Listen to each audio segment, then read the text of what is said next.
Welcome all, Dax here. So like many of you, I have been playing Dragon Ball Sparking Zero, and overall I'm having a great time. I was and still am planning to post a review, but it's clear to me it's going to take longer than I expected with how much content's here, and then how complex these controls can be. I want to get to at least a certain level of competency with the controls, as well as completing every sort of episode battle, unlock every character, and even get a decent amount of reps online. And so, before starting to write a review, I'd like to get some of my first impressions out. So immediately, the first thing that stood out to me when playing this game is these controls were very confusing to me, at least from the get-go. Or I guess more like overwhelming would be a more accurate description, because I was thinking about it, and I think maybe part of why I was having a hard time is because when I played BT3, I've played it on the PS2, but majority of the time I've spent playing that game was on the Wii, and I would specifically only play with the GameCube controller. While leading up to this release, earlier in the year I was playing BT3 with a Wii emulator, but then in the Wii emulator it used GameCube controller, which I was actually using my DualSense, and so I don't think it was quite one-to-one. And now I've recently purchased it on the Xbox, which I decided I was going to start using modern controls since it was a good place to start fresh, and then I have all the assist settings turned off. Basically, I'm yapping on about just saying that there's a lot of different controls going on here that kind of throw my brain off, so it's taken a lot more time than I expected just to feel at least a basic level of understanding of what I'm doing. Like, there were certain things I didn't even realize you could do until maybe 5-10 hours in of playing. But with that said, it does seem to strike a nice sweet spot of being casual enough for someone who doesn't want to spend the time to really understand the controls with some of those assist settings, while being deep enough that it's actually fairly complicated when you really get into the nitty-gritty details. Now, some things are even more demanding than before, like for example recoveries. You have to actually put in more effort, as well as something as simple as deflecting blasts that come at you, versus before you'd hold block and then you just swivel the stick left and right, and that's how you throw stuff back. But then in this you have to time it just right, almost like a parry, which is kind of interesting. The new addition of the Z counter makes a huge difference, as well as being able to counter a Z counter. And so your actual, I forget the name of it, but your stock, your number stocks, have, I feel like, more of an impact here, versus in prior games it really came down to using your abilities and transformations. Combat and counter-wise, there's definitely an intensity and speed that just wasn't present in the previous titles.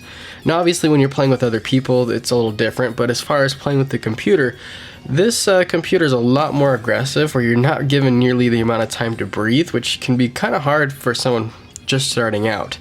Now, I think it's actually kind of a good thing. It feels, once you get into the flow of things, there's definitely a nice level of excitement and intensity that really gets you into the zone, but I have become more and more addicted and have had a lot more fun as I've gotten a little bit more used to how things work and how to counter this versus how to address that. I just feel like it's overall more of a complex push and pull compared to the older games, which I appreciate. My biggest gameplay pet peeve overall so far, which is a small one, I don't know if any of you have noticed this as well, but that would be visibility of at least opponents far away, specifically when you're powering up. I keep having this issue when I'm powering up, where it seems like the opponent is directly in the exact edge of where your aura is, so you're not able to see what they're actually doing, and so I've been eating a lot more blasts than I probably feel like I should have been. I hope that's just a small thing they could fix in an update, just literally move it a little bit, but I don't know why, but I keep having that issue of just not being able to see where my opponent is. Now, as far as game modes, I've played everything except I haven't gone online yet. I tried one time and I got some sort of an error, but I don't know, who knows why, but I'll try again later. But outside of that, I have played every single mode. I've done a decent amount of the training. I've played a ton of basic battles. I've done, custom battle, as well as the episode battles and tournaments and such. There's definitely a lot of depth here as far as the amount of things you can sink your teeth into, which was one of my favorite things in the old games. So I see myself already kind of playing this for quite a while. Basic battles have a nice set of options that can kind of mix things up a bit, keeping it fresh. I am a little disappointed with the stage selection. I had seen, a list of it with some of the demo gameplay released by other people, but I was convinced that that was just a portion of it, kind of like how the roster was just a portion. And so I was definitely disappointed not to see any unlockables. Like, there's a lot of obvious omissions. The ones that are there are awesome. It's just, it feels like we could at least use another, 4 to 6 to really cover our bases, but it is what it is there.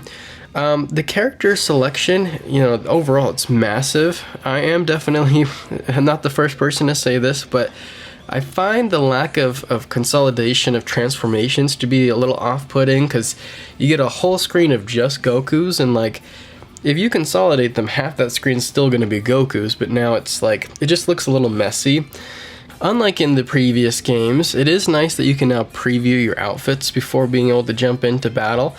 The menus aren't as clear as maybe you would want them to be, but once you actually get used to them, there's a lot of cool shortcuts. Like, I didn't realize that when you're selecting your character, you don't have to select it, then go back, do the plus button, then find a new character. You could literally just play with the bumpers to then add each one individually.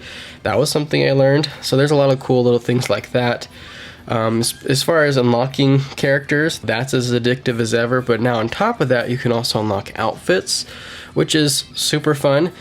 It's kind of funny to see some of the pricing of these. Like, do I want to go for the dress down Great Saiyaman outfit for adult Gohan for like 5 times the price of like a 10 DP character? Yeah, I probably will, but it is kind of funny just to see some of the pricings here. And it's nice to see that there's not some sort of predatory monetization here. Like, of course there is DLC, but I feel like so far, at least the DLC is coming across as complementary, which is, I think, what most people want. Like, a lot of people do want DLC for their games. They want their games to live on beyond just the initial release, but they want a complete game to begin with as well. And so I feel like they've seemed to be hitting a nice middle ground of giving you a quality complete product while also, having the option to keep this game living for many years to come with potential updates and new characters and hopefully new stages as well. Custom Battle is one of the modes I was the most excited to look forward to trying out. And in a lot of ways, it definitely is as in-depth and interesting as I thought it was going to be. You can definitely, set up some interesting what-if scenarios. There is some cool ways to set up challenges as far as, how to actually complete a fight without necessarily just resorting to getting health to 0. But I do think the accessibility of it's a bit on the weak side. I found myself spending way more time making these scenarios than I feel like I should have. And I think a lot of that has to do with the text. There's so much text that you have to sort through in order to kind of get like dialogue to say what you want, or even to find a character's name. They have a lot of options, and it is kind of cool. You can swap out words for different words or names, but it just seems weird there's no sort of search functionality that could save you a lot of time, or even your own ability to make your own custom text. Because it's not like the text you see is being spoken, and so it just seems kind of weird to me that there's not some sort of like custom option with the ability to have it filtered for, any sort of profanities. Beyond the text, the actual setting up of what happens in each scenario can get a bit complicated. It took me a while to kind of understand like what a trigger is. I almost became a little bogged down by like what triggers what. Oh, this does this. Oh, I'm gonna have to play it again and give it another go. But once you get used to it, it's not too bad. I just think between that and the text, this is honestly gonna probably not be interesting to a lot of people. A lot of players are just not gonna want to put the time to really invest themselves in this. But I definitely see like a small group of creative psychos who are just going to want to put a ton of time into just uploading these like crazy. So it'll be interesting to see, what the community comes up with, but not as user-friendly as I think it should have been, but still kind of interesting. Now, the star of the show for many is probably the episode battles, and these were ones I wasn't actually the most excited to play, just because I'm like, yep, that's another story mode. And I knew there was what-ifs, but I didn't really know what that meant exactly. They're a little vague, which makes sense now that I've played it.